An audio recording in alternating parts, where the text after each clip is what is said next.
Materiales: desarmadores, pasta térmica, espuma limpiadora, aire comprimido, tapete antiestático, brocha, hisopos, franela.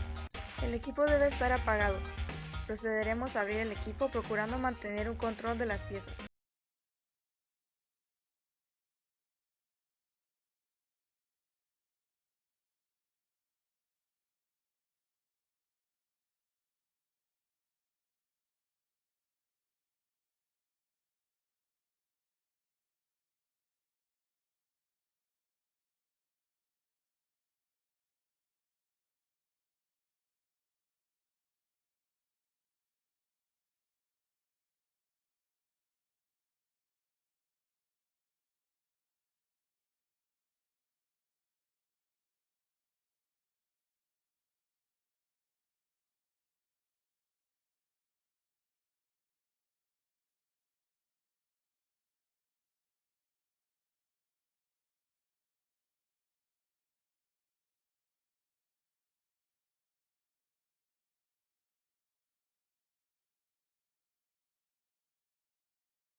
Armamos la laptop poniendo cada componente con cuidado.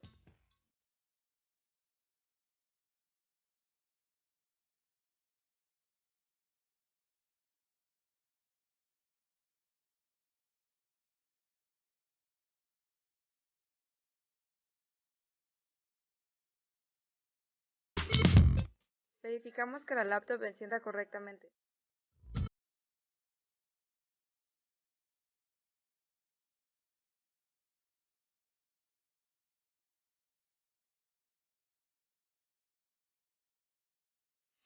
Escuchamos que el problema había sido eliminado y comprobamos que el ruido venía del ventilador.